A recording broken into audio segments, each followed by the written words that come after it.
Guys, what's up? Hey, G4t. Truth that I know that is evident that most people don't understand. Be wary, very wary of going to counseling, marriage therapy, anger management. That's one of the first things people do when they're headed to serious problems in their marriages.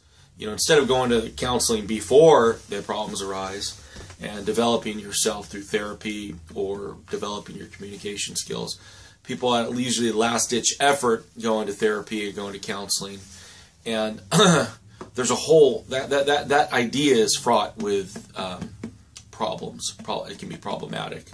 Really, the ideal situation is that you are constantly working on your personal communication skills. You're constantly reading books. You're constantly learning about ways to communicate with your significant other so you're not having miscommunication, that you're both maturing, that you're both working on understanding and growing in the same direction.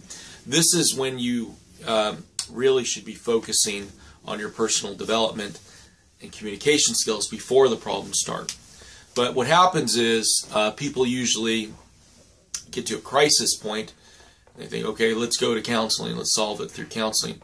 Just realize that when you go to a counselor or a third-party mandated reporter, that sometimes things you may view as innocuous, I think, or unsubstantial, may in a counselor's eyes be very, very significant and may be something that they may report you on. And then now you're dealing with a whole bunch of other issues, legal issues and whatnot, and the court may get involved. So I'm not saying don't go get marriage counseling, but I am saying be wary of what you're getting into when you step into that office. And it may be not something you say, maybe something, you know, your wife says inadvertently, or your husband says inadvertently. You know, maybe you were just blowing off steam and you threw a plate or something. Well, that could be interpreted as a counselor as an assault. You know, maybe you weren't threatened, or you didn't feel threatened, but maybe, you know, someone threw a keys, or maybe someone yelled a little loudly and someone got a little scared of that, and, you know, they felt, you know, there's just an individual counselor can interpret what you're saying in a variety of different ways. And you have to understand that that can set in motion a lot of bad things that can happen to you. So, and your family. So take that into consideration, even if you're talking to a pastor, even if you're talking to a trainee, or you're talking to a psychologist. There's a lot of negative ramifications that can come about when you open up the inner workings of your marriage and talk about things, just because, let's just put it this way. I know that there's counselors out there that make it their job to break people up and put them into the system. And they're looking for a way to report you. That is just a fact. And most people will not understand that until you actually go through it. So, once again, I am not recommending that you don't ever see a mandated third-party reporter, counselor, but that you be cognizant and aware of what you talk about. In other words, why not go individually first and maybe talk about your own personal development, your own personal skills? Why not interview quite a few counselors before you decide on one, and try to pick one that is going to keep things as private as possible? Because here's the truth. In America today, your conversation with your priest, your pastor, your teacher, your professor, the way the laws are set up, things can be misinterpreted and things can get you into problems. And then a lot of men get into trouble and they get mandated anger management. You know, you got to be real careful with that stuff. And I'm not an attorney or a psychologist or a counselor or anything. This is just my own personal experiences that I'm sharing with you guys.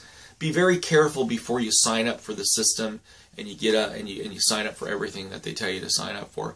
You might want to consult an attorney. You might want to talk to an attorney, because you could be thinking, you know, it's innocent. I'm going to these anger management classes that a judge told me I have to go to, or a counselor told me I have to go to, or my wife has encouraged me to go to.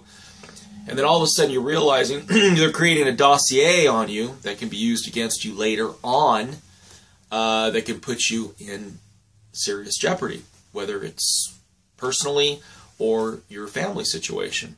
And things may get out of control, and things may be painted in such a way that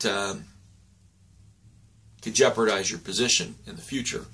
So, I mean, that's a truth I know for sure, and I understand for sure that a lot of men I've talked to don't understand it. You know, they want to do the good thing, and they want to go to the counseling, go to the marriage therapy, and they want to go to the anger management, but realize there are some negative consequences to it, potentially. And I really don't want to be the guy that says, don't work on your marriage, don't go to therapy. But, you know, the way the laws are set up, you can be put into danger, so you need to take that into consideration. And maybe, you know, set a couple appointments with a couple attorneys and talk about it first before you just open yourself up to potential liability or potential misinformation. You know, your wife could say something inadvertently and it can be misinterpreted, and things can go really downhill fast. You know, well, he was yelling at me. Well, did you feel threatened? Yeah, I felt threatened. You know, I wasn't thinking about, oh, okay, well, hold on. We have to do a bunch of paperwork, and, you know, before you know it, you're in a whole lot of trouble, and your wife has no say. And, well, wait a second, I didn't mean that. I just told you I was really emotional at the time. I was, you know, I have a chemical imbalance, or, you know, I was having, you know, hormones were raging. I didn't mean what I said. I'm sorry, ma'am, but you said it, and I'm a mandated reporter, and I have to fill out the paperwork, and that can actually happen. So, you know, I wish more men would actually talk about this, but we'll see what happens with this video.